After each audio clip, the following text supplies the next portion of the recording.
రాజుల గ్రంథము 18వ అధ్యాయము 38వ వచనం చూడండి. అతడు ఈలాగు ప్రార్థన చేయుచుండగా యెహోవా అగ్ని దిగి దహన బలి, పశువును, కట్టెలను, రాళ్లను, బుగ్గిని దహించి నీళ్లను ఆరిపోజేశాను. అందుకనే మన ప్రయాణాల్లో రెండు మార్గాలు ఎదురవుతాయి. రెండు మార్గాలలో ప్రియ దేవుని బిడ్డలారా, నువ్వు వెళ్ళవలసిన మార్గం ఒకటి ఉంటుంది, నువ్వు వెళ్ళకూడని మార్గం ఒకటి ఉంటుంది. రెండు మార్గాలు మనకు ఎదురైనప్పుడు అక్కడ డిసైడ్ అవ్వాలి. మీరు రెండు పద్ధతులు ఆచరిస్తూ ఉన్నారు. ప్రియ దేవుని బిడ్డలారా, ఆయన అదే చెప్తున్నాడు, రెండు పద్ధతుల వల్ల మీకు ఎలాంటి ఉపయోగం ఉండదు. రండి, ఈరోజు దేవుని బిడ్డ భక్తిని నేర్పించాలని ఏలియా ప్రయత్నం చేస్తూ ఉన్నాడు. కారణం ఏంటంటే మనుషులు అన్బ్యాలెన్స్డ్ గా ఉన్నారు. కొంతసార్లు మండుతూ ఉంటారు, కొన్నిసార్లు నులివెచ్చగా ఉంటారు, కొన్నిసార్లు చల్లబడిపోతూ ఉంటారు. దేవుని బిడ్డ అందుకనే ఆ దేశంలో ఉన్న ప్రజలను ఆయన తేరి చూసినప్పుడు వాళ్ళు ఎలా ఉన్నారంటే రెండు తలంపుల మధ్యలో ఉన్నారు. దేవుని బిడ్డ నా మాటలు చాలా జాగ్రత్తగా గమనించండి. దేవుడు మనిషికి నిర్ణయాత్మక శక్తిని ఇచ్చాడు. నిన్ను దేవుడు సృజించాడు, ఆరోగ్యం ఇచ్చాడు. ఈ లోకములో కావలసిన సకల వనరులు దేవుడు నీకు సమకూర్చాడు. కానీ దేవుని బిడ్డలారా, నీ జీవన విధానం అంతా కూడా వాక్యానికి లోబడే ఉండాలి, కానీ వాక్యం అనే గీటు దాటి వెళ్ళకూడదు. ఏలియా ఒక ప్రవక్త. దేవుని బిడ్డలారా, రాజుని సరిచేసేది ప్రవక్త, రాజ్యాన్ని సరిచేసేది ప్రవక్త, కుటుంబాలను కట్టేది ప్రవక్త, వ్యవస్థను కట్టేది ప్రవక్త అయి ఉన్నాడు. దేవుని బిడ్డ, మనం అనుకుంటాము రాజు దేశాన్ని కడతాడు అనుకుంటాం. నో, రాజు దేశానికి కాపుదలేస్తాడు, ఏలుబడి చేస్తాడు, దానికి కావాల్సిన అడ్మినిస్ట్రేషన్ ఇస్తాడు.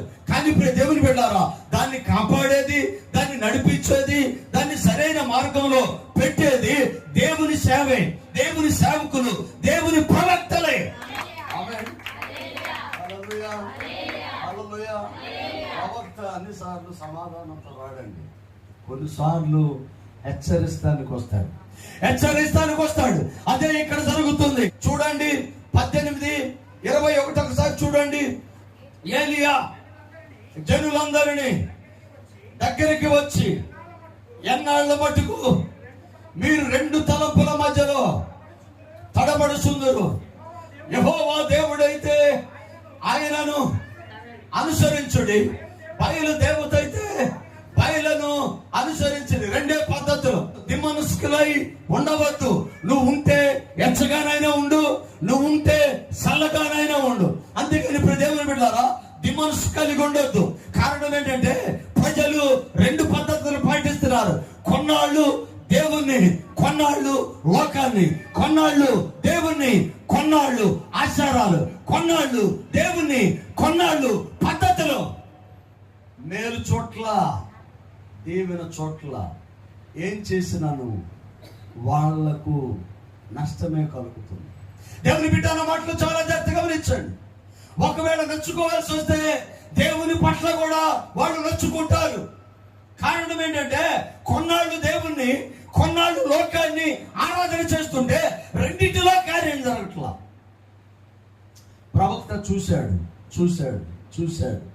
ప్రజలందరినీ తన దగ్గరికి పిలుచుకొని, దేవుని బిడ్డలారా, మీ అభివృద్ధికి ఆటంకాలు, మీ ఆత్మీయ జీవితానికి ఆటంకాలు, మీరు ఇలా ఉండటానికి కారణం దేవుడు కాదు, మీరు అనుసరిస్తున్న విధానాలే కారణమై ఉన్నాయి.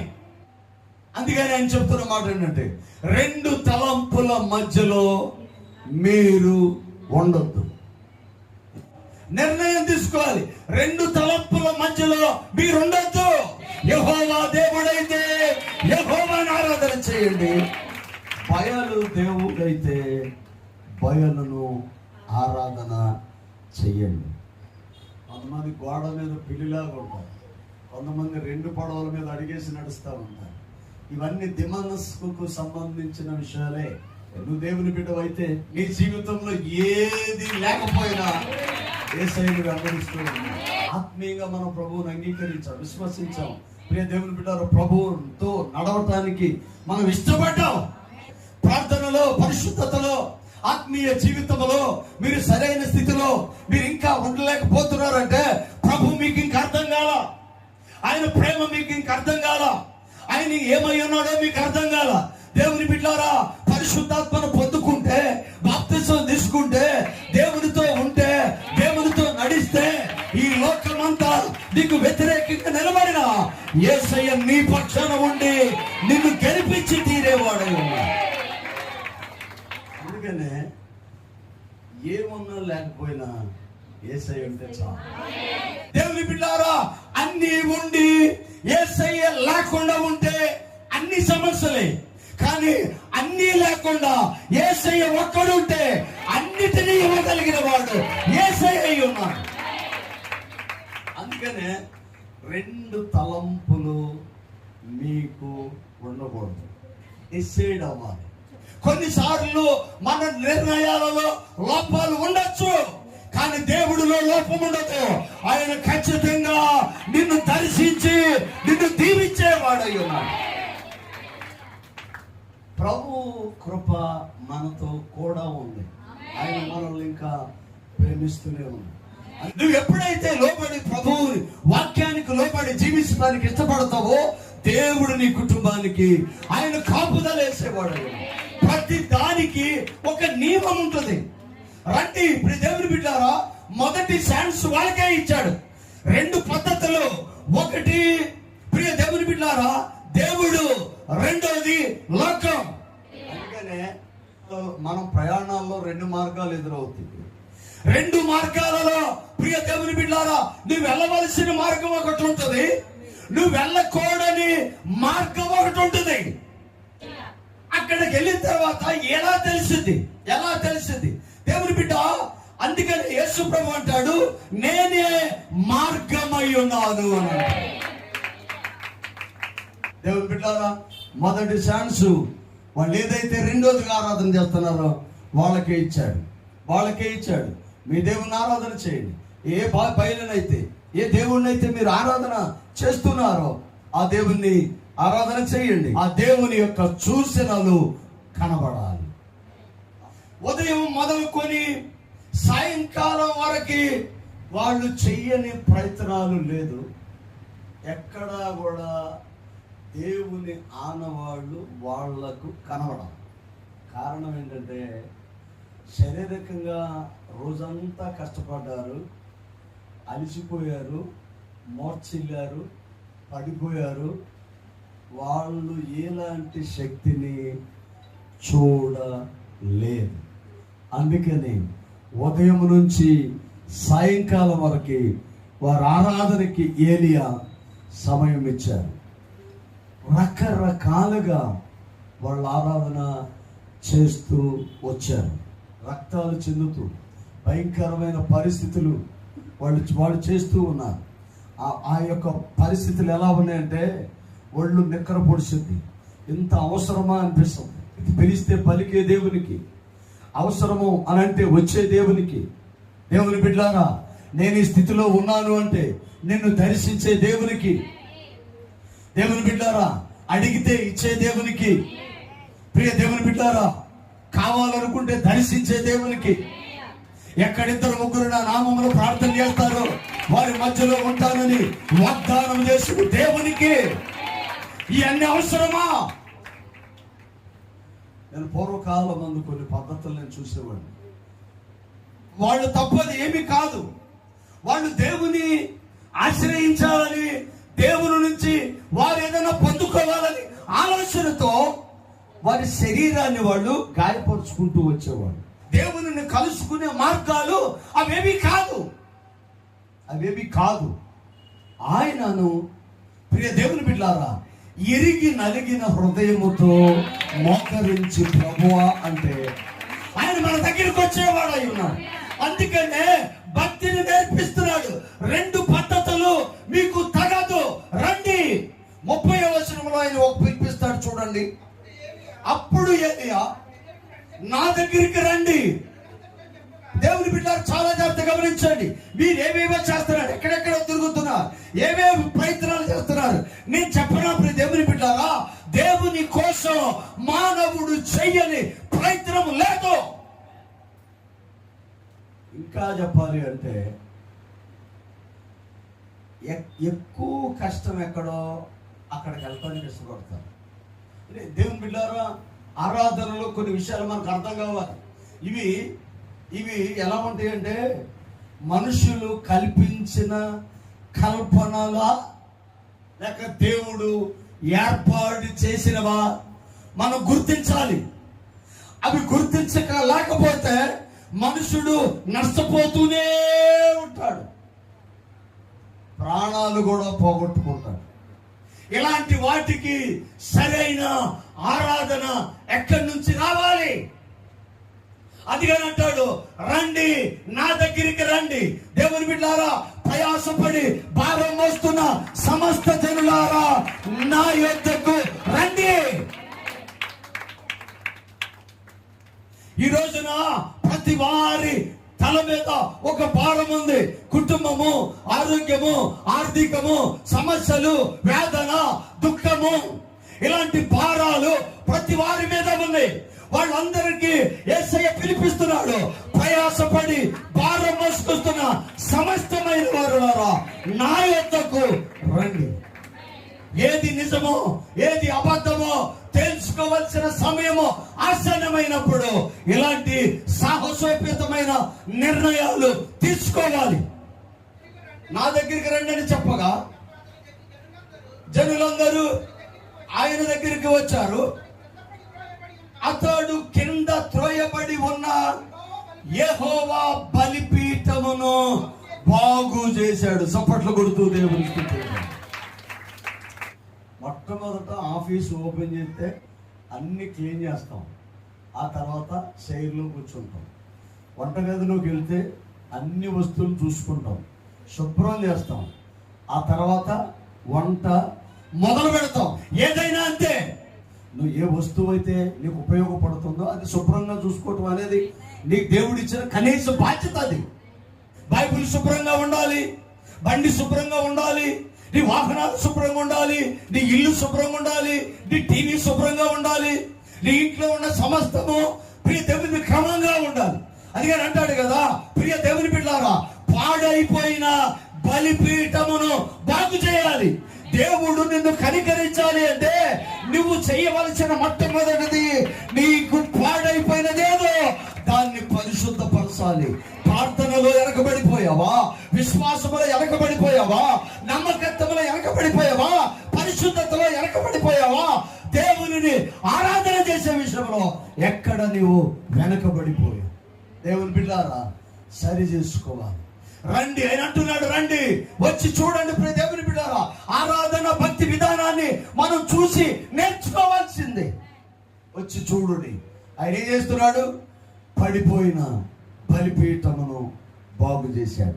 ఫస్ట్ వన్, ప్రియ దేవుని బిడ్డలారా, ఏదైతే పాడైపోయిందో దానిని బాగు చేయాలి.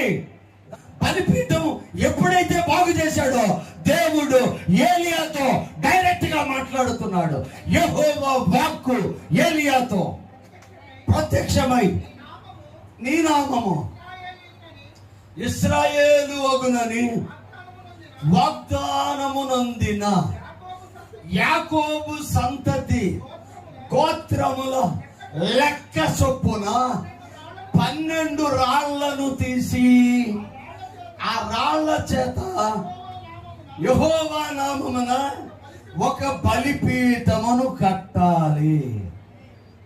ప్రతి దానికి బైబిల్లో లెక్క ఉంది. లెక్క లేకుండా ఏమి చేయకూడదు. దేవుని బిడ్డలారా, ప్రత్యక్షపు గుడారములో గంగాళం ఉండాలి, అది కాళ్ళు కడుక్కోవాలి, బలిపీఠం ఉండాలి. అంటే నీ హృదయాన్ని బలి అర్పించాలి, లోపలికి వెళ్ళాలి, దీపస్తంభం ఉంటుంది, దేవుడు నీ హృదయాన్ని వెలిగిస్తాడు, ఒక పక్కన సమూహపు రొట్టెలో బల్లుంటుంది.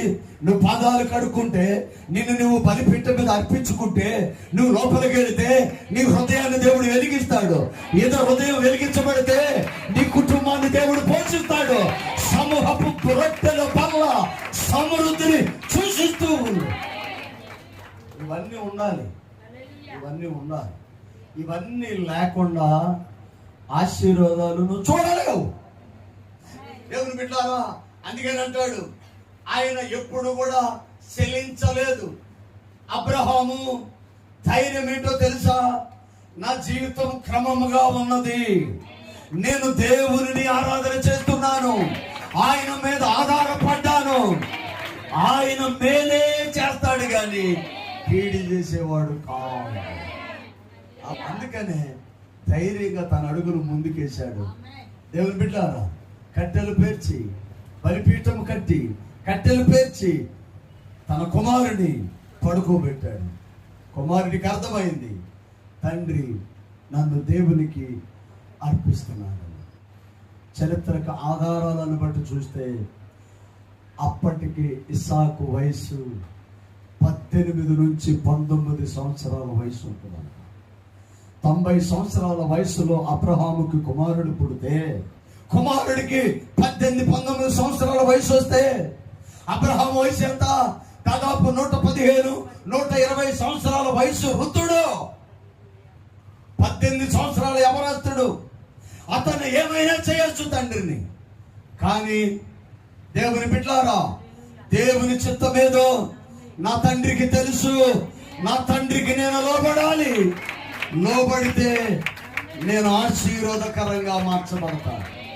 దేవుని బిడ్డలారా, ఒక చక్కని మాట, తండ్రి కట్టెలున్నవి, తండ్రి ప్రీతి నిప్పున్నది, బలి పశువు ఏది అని అడిగినప్పుడు అబ్రహాం ఇచ్చిన సమాధానం, దేవుడే చూసుకొనును, యెహోవా ఈరే, దేవుడే చూసుకొనును.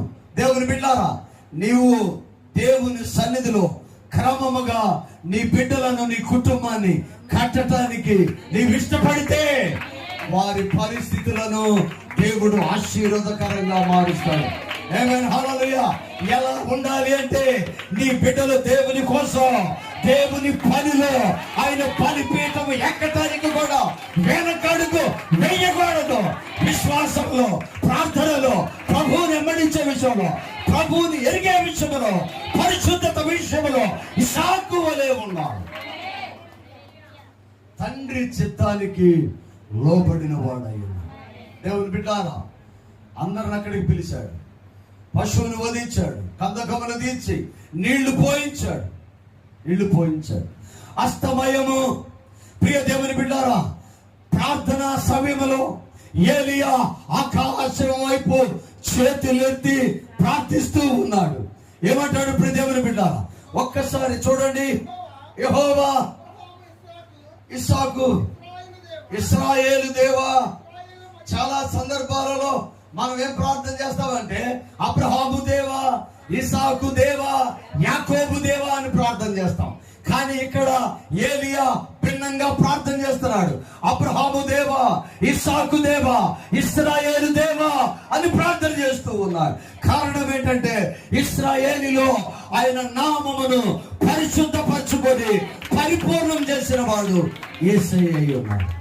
దేవుని బిడ్డ ఎప్పుడైతే ఆ ప్రార్థన చేయటం మొదలు పెట్టాడో, చూడండి కిందకు వస్తే, ఇశ్రాయేలుల మధ్య నీవు దేవుడు అయి ఉన్నావని, నీ సేవకుడునై ఉన్నానని, ఈ కార్యములన్నీ నీ సెలవు చేత చేసి తినని ఈ దినమున కనపరుచుము. దేవుని బిడ్డ అయితే, వాక్యానుసారంగా జీవిస్తే రేపేం జరగబోతుందో ఈ రోజు దేవుడు నీకు తెలియజేస్తాడు. అంటాడు కదా, దేవుని బిడ్డారా, హృదయాంతరంగములు ఎరిగిన దేవుడు రాబోతున్న దినాలలో ఆయన ఏ కార్యాలు చేస్తాడో ఆయన మనకు తెలియజేసేవాడు అయి ఉన్నాడు. అందుకని ఆమోసు 3:7 అంటాడు, తను సంకల్పించినది తన ప్రవక్తలైన దాసులకు తెలియజేయకుండా ప్రభువగు యెహోవా ఏమియో చెయ్యడు అని మాట్లాడతాడు. దేవుని బిడ్డలారా, విశ్వసించి మనం ప్రార్థన చేసిన ఎడల మనం తలపెట్టే ప్రతిదీ దేవుడు మనకు తెలియజేసేవాడు. అది అంటాడు ఇప్పుడు దేవుని బిడ్డ, తన ప్రవక్తలైన దాసులకు తన సంకల్పించినది తెలియజేయకుండా ప్రభువుకు యెహోవా ఏమీ చేయడు. ఆమేన్, హల్లెలూయా. దేవుని సన్నిధిలో విశ్వసించి నువ్వు ప్రార్థన చేస్తే నీ బిడ్డలు ఎలా ఉన్నారో నీకు తెలియజేస్తాడు, నీ కుటుంబం ఎలా ఉందో నీకు తెలియజేస్తాడు, నీ పరిస్థితి ఎలా ఉందో నీకు తెలియజేస్తాడు, నీ ఆర్థిక స్థితిని నీకు తెలియజేస్తాడు, నీ రోగాన్ని నీకు తెలియజేస్తాడు, నీ పరిస్థితిని నీకు తెలియజేస్తాడు. నీకన్నిటినీ ఆయన తెలియజేయకుండా ఏమీ చేయడు. దేవుని బిడ్డారా, అబ్రహాము దేవా, ఇస్సాకు దేవా, ఇశ్రాయేలు దేవా అని దేవుని బిడ్డారా ఆయన ప్రార్థన చేసినప్పుడు చూడండి కిందకు వస్తాయి, యెహోవా నా ప్రార్థన ఆలకించి యెహోవావైన నీవే దేవుడు అని ఉన్నావని నీవు వారి హృదయములను నీ తట్టు తిరగజేయదు అని ఈ జనులకు తెలియనట్లుగా నా ప్రార్థనను అంగీకరించుము. అతడు ఈలాగు ప్రార్థన చేయుచుండగా యెహోవా అగ్ని ఆకాశము నుండి దిగను. రెండు చేతులు పైకెత్తి చప్పట్లు కొడుతూ దేవుని స్తుతిద్దాం. దేవుని బిడ్డ మన ప్రార్థనలకు జవాబుని యేసయ్య ఇచ్చేవాడు. అగ్ని దిగి అక్కడ పరిస్థితులన్నిటినీ దహించి వేసి ఉదయం నుంచి సాయంకాలం వరకు ప్రియ దేవుని బిడ్డారా బయలు ప్రవక్తలు చేసిన ప్రార్థన ఆలకించని దేవుడు. క్రమం ప్రకారముగా ప్రార్థన చేసినప్పుడు ఆకాశము నుండి అగ్ని దిగి బలిపీఠమును దహించి వేసి దేవుని సన్నిధిలో ఆయన పరిశుద్ధమైన అగ్నితో మనం కడగబడాలి. ఎందుకంటే యెషయా ప్రార్థన చేస్తాడు, ప్రభువా ఆకాశము నుంచి అగ్ని దించి నీ దూతను పంపించి ఆ కారును తీసుకొచ్చి నా పెదాలు కాల్చమంటాడు.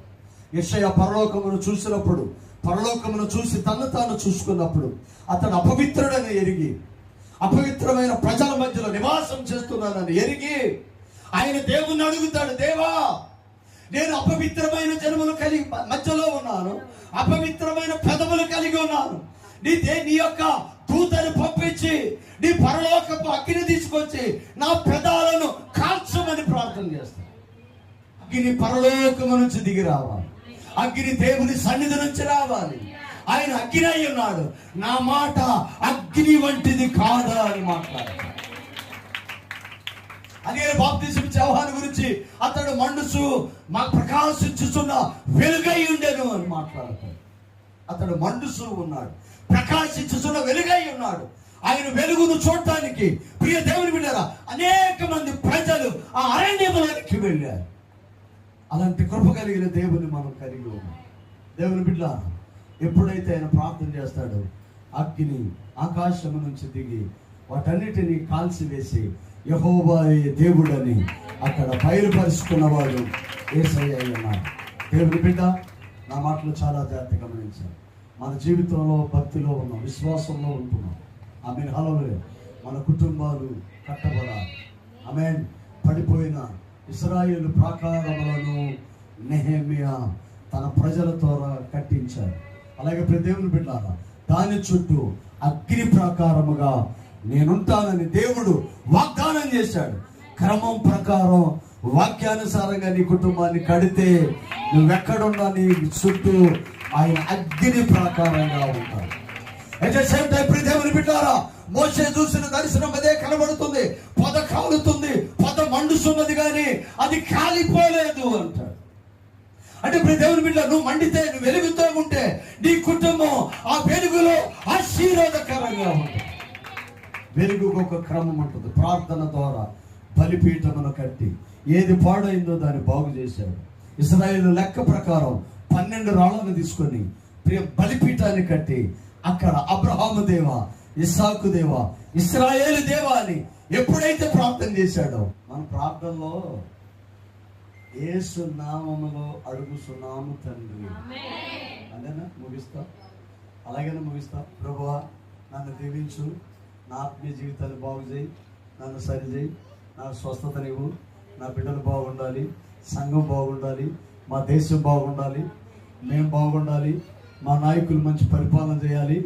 ఇవన్నీ మాట్లాడితే ఈ మనవులన్నీ మా ప్రభు అయిన యేసు క్రీస్తు నామములో అడిగి ఉన్నాము తండ్రి, ఆమేన్. అదేనా మన ప్రార్థన ముగింపు? అదే ఇక్కడ చేస్తున్నాడు. అబ్రహాము దేవా, ఇస్సాకు దేవా, యాకోబు దేవా అని ప్రార్థన చేస్తున్నాడు. కారణం ఏంటో తెలుసా ప్రియ దేవుని బిడ్డలారా?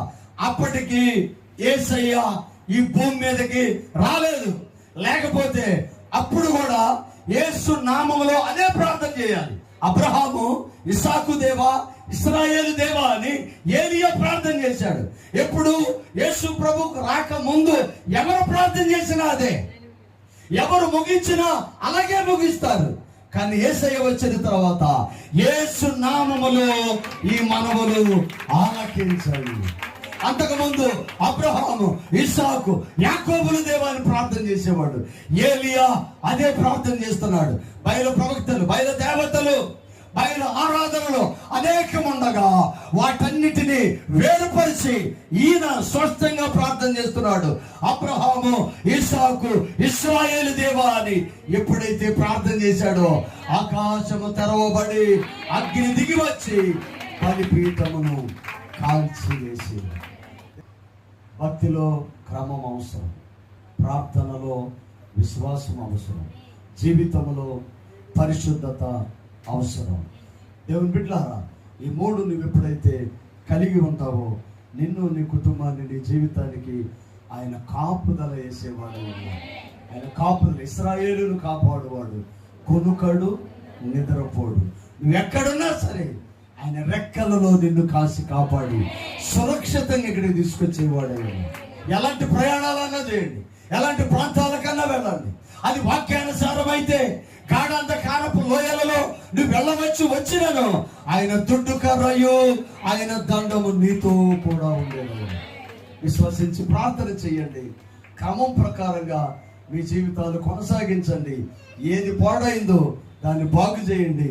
క్రమం ప్రకారంగా మీ ఇళ్లను బలిపీఠాలుగా మార్చండి. మీ దేవుని బిడ్డారా, మీ కుటుంబాలలో ఏ దేవుని మందసము ఏర్పాటు చేసుకోండి. ఆ మందసమున్న ఇంటిని దేవుడు ఆశీర్వదిస్తాడు. తల వంచండి. ప్రార్థన. ప్రేమ కలిగిన దేవా, సత్యస్వరూపి, కృపా సమృద్ధినిచ్చువాడా, నీకు మహిమ. యేసయ్యా, ఈ ఉదయకాలం మీరు మాతో మాట్లాడిన ప్రతి మాటను బట్టి నేను ఎంతగానో స్తుతిస్తూ ఉన్నాను. దేవా, నేను దాని చుట్టూ అగ్ని ప్రాకారముగా ఉంటానన్నా. దేవా, ఏలియా బాగు చేశాడు, ఏలియా బలిపీఠమును కట్టాడు, ఏలియా అబ్రహాము, ఇస్సాకు, ఇశ్రాయేలు దేవా అని ప్రార్థన చేశాడు. అగ్ని దిగి ఆ బలిపీఠమును కాల్చివేసింది. యేసయ్యా, మా ప్రార్థనలో క్రమం ఉంటే, మా ప్రార్థనలో పట్టుదల ఉంటే, మా ప్రార్థన వాక్యానుసారం ఉంటే, దేవా మమ్మలను నీవు ఘనపరిచేవాడు అని మాతో నీవు మాట్లాడావు. ఇక్కడున్న ప్రతి బిడ్డను దర్శించండి, పేరు పేరున దీవించండి.